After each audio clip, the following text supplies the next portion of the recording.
کافی سارے دوست یہ سوال کرتے ہیں کہ کیا شیعہ مسلمان ہیں یا نہیں، اہل تشیع مسلمان ہیں یا مسلمان نہیں ہیں۔ بعض لوگ کہتے ہیں کہ اہل تشیع مسلمان ہیں، اور وہ خود بھی کہتے ہیں کہ ہم مومن ہیں، مسلمان ہیں۔ تو اگر وہ مسلمان نہیں ہے تو کیوں مسلمان نہیں ہے؟ اور دوسرا سوال یہ ہے کہ کیا شیعہ کے ساتھ نکاح کرنا جائز ہے، شیعہ کے ساتھ نکاح ہو جاتا ہے یا نہیں؟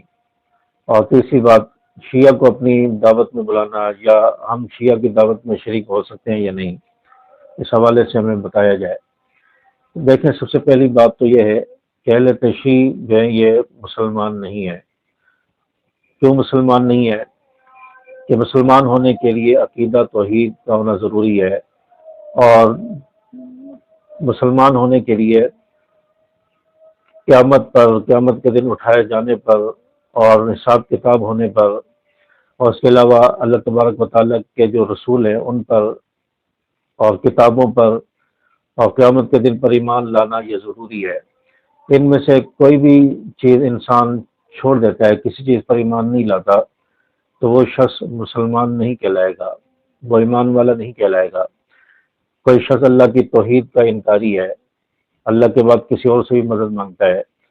اسی طرح کوئی شخص رسول اللہ صلی اللہ علیہ وسلم کی ختم نبوت کا انکاری ہے، رسول اللہ صلی اللہ علیہ وسلم کے بعد نبی کے برابر یا اس سے کسی اور کو اعلیٰ درجہ دیتا ہے، افضل سمجھتا ہے، تو یہ شخص بھی مسلمان نہیں ہوگا۔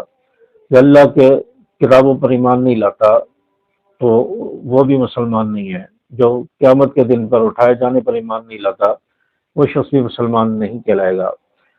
تو شیعہ جو فرقہ ہے، ان کے یہ قرآن مجید پر ایمان نہیں رکھتے، قرآن مجید کو صحیح اور سچی کتاب نہیں مانتے۔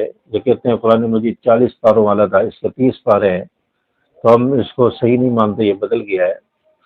اور اپنا یہ قرآن مانتے ہیں کہ ہمارا اصلی قرآن امام کے پاس ہے جو غار میں لے کر گیا ہوا ہے، جب تک وہ نہیں آتا ہم اسی قرآن کو پڑھتے رہیں گے۔ اور دوسری چیز، ان کا کلمہ علیحدہ ہے، ہمارا کلمہ لا الہ الا اللہ محمد رسول اللہ ہے، اور اہل تشیع کا، شیعہ کا جو کلمہ ہے وہ لا الہ الا اللہ محمد الرسول اللہ علی بن ولی اللہ وسیع رسول اللہ و خلیفۃ بلا فصل، یعنی 5 جزوں پر مشتمل ہے، تو ان کا کلمہ بھی علیحدہ ہے۔ اور اسی طرح مسلمانوں پر 5 نمازیں فرض ہیں، شیعہ 3 نمازیں پڑھتا ہے۔ مسلمانوں کی اذان وہ ہے جو بیت اللہ میں ہوتی ہے، مسجد نبوی میں ہوتی ہے، پورے مسلمانوں کی ممالک میں اور مساجد میں آج تک ہو رہی ہے۔ مسلمانوں کی اذان وہ ہے جو نبی نے بتائی، سکھائی، حضرت حسن حضرت حسین نے حضرت علی رضی اللہ تعالیٰ عنہ نے دی، وہ نبی کی اذان ہے۔ جو اس سے ہٹ کر اذان دیتا ہے، اپنے الفاظ شامل کرتا ہے، تو یہ شخص مسلمان کہلانے کا حقدار نہیں ہے، کیونکہ اس نے اذان میں بھی تبدیلی کر دی۔ تو اس لیے یہ چند بنیادی باتیں ہیں، بنیادی چیزیں ہیں جن کی وجہ سے اہل تشیع جو ہے وہ مسلمان نہیں ہے، ان کے عقائد الگ ہیں، وہ قرآن حدیث پر ایمان نہیں رکھتے، رسول اللہ صلی اللہ علیہ وسلم کی ختم نبوت پر ان کا ایمان نہیں ہے، ان کا کلمہ علیحدہ ہے، تو اس وجہ سے وہ مسلمان نہیں کہلائیں گے۔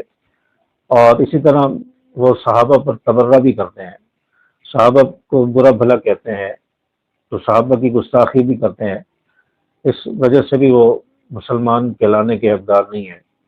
اور شیعہ کے ساتھ نکاح کرنا یہ جائز ہے یا نہیں؟ تو دیکھیں، مسلمان کا مسلمان کے ساتھ نکاح جائز ہے، مسلمان کا کسی غیر مسلم کے ساتھ نکاح جائز نہیں ہے۔ تو اس لیے شیعہ چونکہ مسلمان نہیں ہے اپنے عقائد کی بنیاد پر، اس لیے شیعہ کے ساتھ نکاح کرنا یہ جائز نہیں ہے۔ تو شیعہ کے ساتھ نکاح کرنے سے، اپنی بچیوں کے نکاح کرنے سے جو ہے بچا جائے، تو اس سے نکاح نہیں ہوگا۔ تیسری بات، شیعہ کو اپنی دعوت میں بلایا جائے یا نہیں؟